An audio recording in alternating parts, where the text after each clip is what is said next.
Dear students, welcome to our YouTube channel Vidya for Success. In this video, we will be studying continuation part of CET on the lesson Animal Kingdom. Then the next question is chlorogogen cells in perithema are specialized for. So chlorogogen cells, they are the unique type of cells present in annelids like earthworm consist of these kinds of cells. Clear? So these specialized cells just functions like how the liver works in invertebrate. Clear, right? So the chlorogogen cells, they will store glycogen in their structure, and one of the other function performing by this cell is deamination of excess amino acids, and it helps in the formation of urea. So excess of amino acids are get absorbed by the chlorogogen cells, and it will helps in the formation of urea, and also it store excretory products. Clear? So because of its function, the cells are comparable with the function of excretion, because it also stores the excess of waste products in the earthworm. So that chlorogogen cells are considered as specialized cells meant for the process of excretion in perithema. So the correct option among the four is B, that is excretion. Then the next question is the infective stage of Ascaris. So Ascaris is a helminthes, and it is a kind of endoparasite. That means when it get into the host, it will causes disease. So for causing disease, Ascaris should reach a certain stage. That stage is called as infective stage. Clear? So without reaching the infective stage, the Ascaris does not causes disease in human or whatever may be the other animal.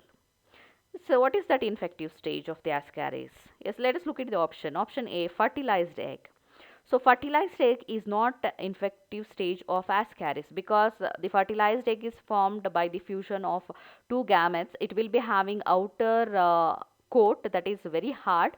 So until that outer hard covering is get removed from the fertilized egg, it will not causes any infection.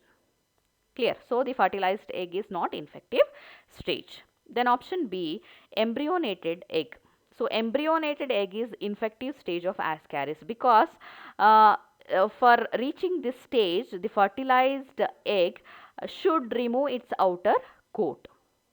Clear, right? So for removing that outer coat, the fertilized egg should get adequate temperature. That means nearly 25 to 30 degrees Celsius is required for removing that coat, and that actual process of removing the outermost coat is called as molt. Clear? So after one molt, the fertilized egg will reaches embryonated egg. So this stage is infective stage of Ascaris. That means it will started causing disease in the animal. Then option C, rhabditoid larva. So rhabditoid larva is the larval stage of Ascaris. So this larva will comes out from the embryonated egg. So when the embryonated egg will dissolve its outermost covering, it will release a small larva, and those larvas are called as rhabditoid larva. Then labratoid larva again develops into adult Ascaris in the intestine of human. So among four options, the infective stage, that means the disease causing stage of the Ascaris, is embryonated egg. That is option B. The next question, the cephalopods are complex mollusks. Which of the following is not a characteristic of this group? So cephalopods are actually belonging to the phylum Mollusca. So Mollusca members will be exhibiting certain characteristic features. So they have given some of the characteristic features in the option. So we have to select which one is not actually the characteristic feature of cephalopod. Yes, let us come to the option. Option A, grasping tentacles. So tentacles are the structures. They are present in the anterior region of mollusca. So cephalopods are also having grasping tentacles. So it helps in capturing of prey.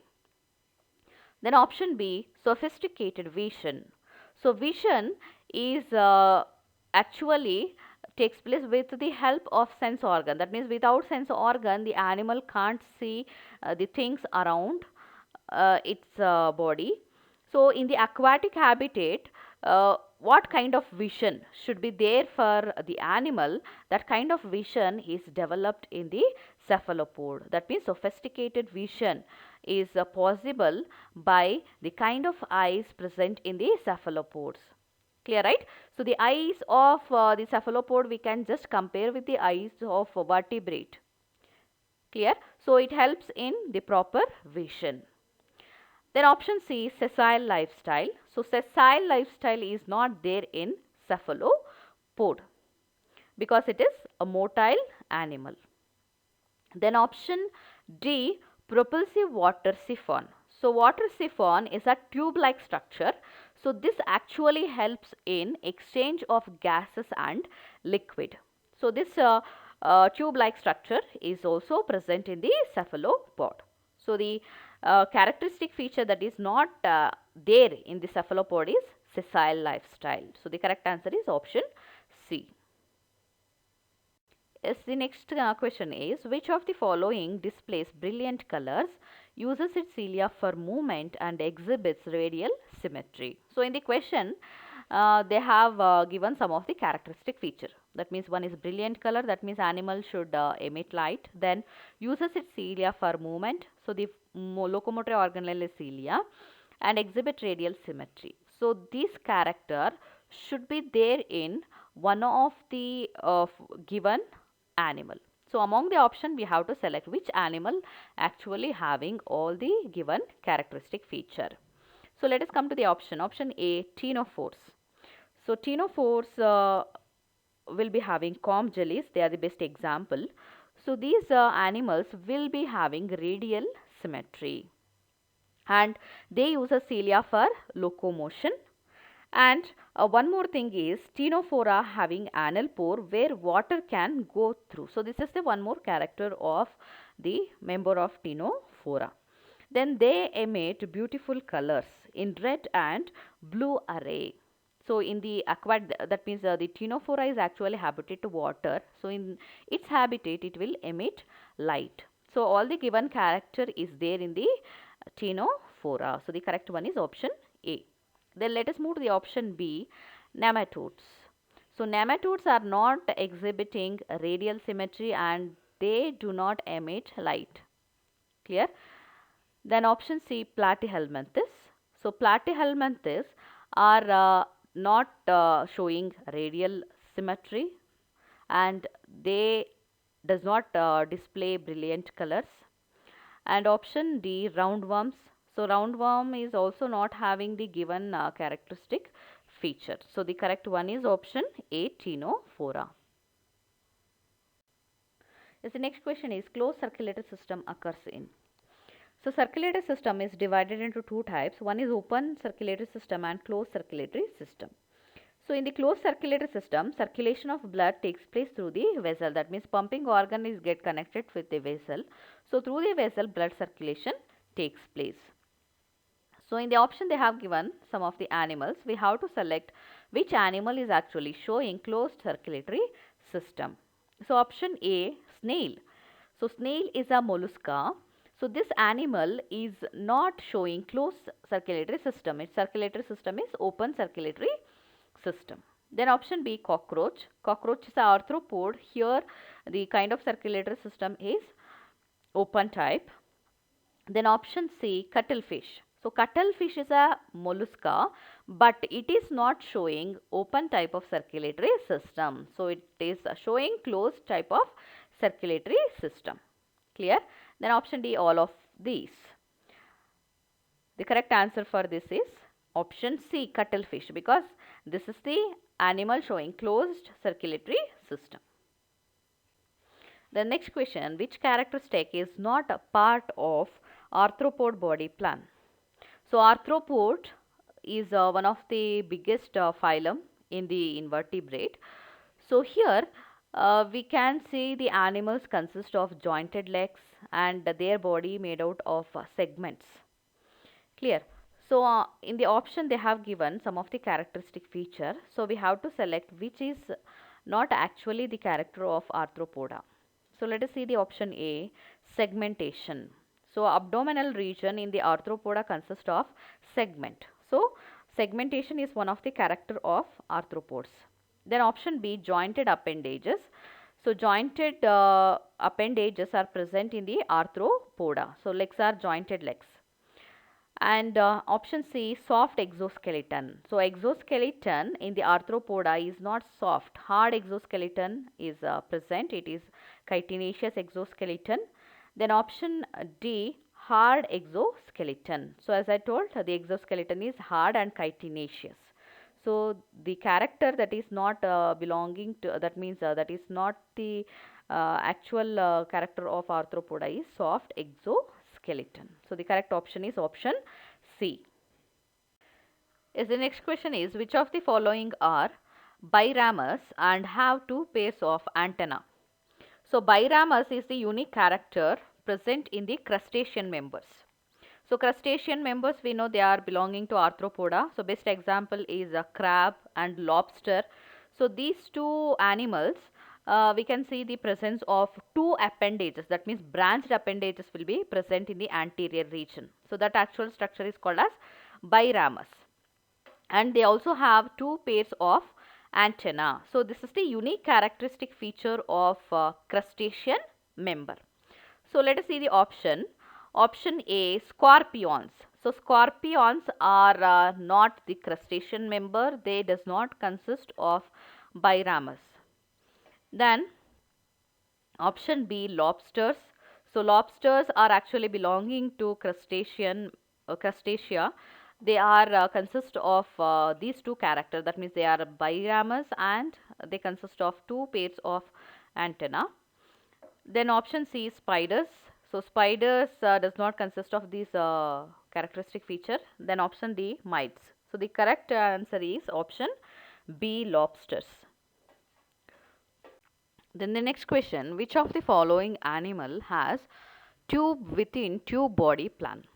So tube body plan is actually present in the animals. They are coming very next to the platyhelminthes. That means Coelenterata members, Ctenophora members, then Porifera members, they does not consist of tube body plane. Clear? Very next to the platyhelminthes phylum, whatever the phylum will comes, all those members of the phylum consist of tube body plane. Clear? Yes, let us look into the option. Option A, roundworms. So roundworms are belonging to the phylum Aschelminthes. So as I told, very next to the Platyhelminthes, whatever the phylum will comes, all the members of the phylum will be consist of tube body plane. Clear? So roundworms consist of tube within tube body plane. Then option B, liver fluke. So liver fluke is a Platyhelminthes flatworm. It does not consist of tube body plane. Then option C, jellyfish. Jellyfish is belonging to the phylum Coelenterata. It does not consist of tube body plane. Then option D, none of these. So the correct answer is option A, roundworm, because it is belonging to the phylum Aschelminthes. So it consists of tube body plane. So tube will be present within the tube body plane. So the correct one is option A. The next one, which one of the following kinds of animals are triploblastic? So triploblastic animals will be having three embryonic layer: outer ectoderma, middle mesoderma and inner endoderma. So which animals are having three embryonic layer? They are called as triploblastic animal. And some of the primitive invertebrates, they are diploblastic in nature. That means they are having only two embryonic layer. Clear, right? So based on this, we are bifurcated the animals. So let us look into the option. Option A, corals. So corals are actually belonging to the group sponges. They are considered as sponges. So in the sponges, the organism showing only cellular level of organization, and they are not example of triploblastic animals because their body is cellular level of organization. Then option B, flatworms. So flatworms are belonging to the phylum Platyhelminthes. So in the Platyhelminthes, we can see the organ level of organization. So the embryonic stage will be showing the presence of three layers of tissues. That means outer ectoderma, middle mesoderma, and inner endoderma. So that they are triploblastic animals.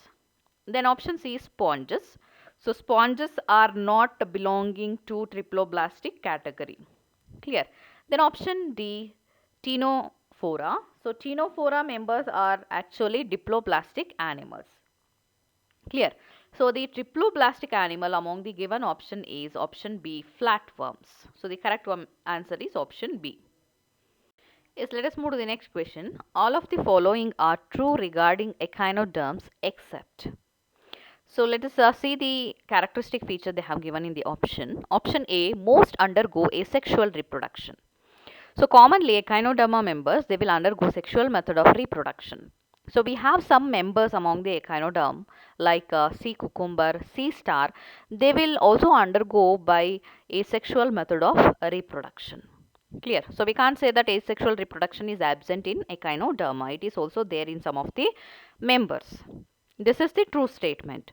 Then option B, larvae are bilaterally symmetric. This is also true statement because the larval stage in the echinoderms is showing bilateral symmetry. That means we can divide the larva into two equal halves through any of the plane passing through the central axis. This is also a true statement. Then option C, skin gills are used for reproduction and respiration. So skin gills are not actually used for the process of reproduction. They are used for the respiration. So this is the false statement. Then option D, adult echinoderms have secondary radial symmetry. So as I told, the larval stage will be showing bilateral symmetry, but when the adult animal will develop, the symmetry will change. That means the symmetry of adult is radial symmetry. So this is also true statement. So the correct answer here is option C, because this is not true regarding all the members of Echinodermata. So this is the false statement. Then the next question, a chordata character is. So the members of chordata are classified based on few characteristic feature. One is they will consider the presence or absence of notochord. So only if the animal consists of notochord, that animal will be comes under the chordata group. Then it should also consist of pharyngeal gill slits. Then one more character is post-anal tail. So based on these three very important characteristic feature, the members of chordatas are classified. So let us see the option. Option A, gills. Gills are absent here. So pharyngeal gill slits are present, not gills are present in the chordates. Then B, spiracles. So spiracles are actually respiratory openings. They are present in the cockroach. Clear? Not in the chordata. Then option C, post-anal tail. So post-anal tail is one of the very important characteristic feature considered in the chordata. Then option D, chitinous exoskeleton. So this is also one of the characters of members of arthropoda. Clear? So the correct one is option C, post-anal tail. This next question, which of the following animal is cold-blooded and has four-chambered heart? So the animals consist of cold-blooded animals are belonging to the class amphibians and reptiles. But if you move to the apes and mammals, we can see the warm-blooded animals. Yes, let us look into the option. Option A, salamander. So salamander is an amphibia. It is a cold-blooded, but it is not having four-chambered heart. It is having two-chambered heart. So this is not the answer. Then option B, ornithorhynchus. So ornithorhynchus is a egg-laying mammal. It is having four-chambered heart, but it is not a cold-blooded animal. Then option C, crocodile. So crocodile is a kind of reptile. It is a cold-blooded and it is having four-chambered heart. If you see the other members in the reptiles, they are having three-chambered heart. Best example is calotes, that means garden lizard. It is a cold-blooded, but it is having three-chambered heart. So except the crocodile, the other members of the reptiles, they will be having three chambered heart. So the correct answer is option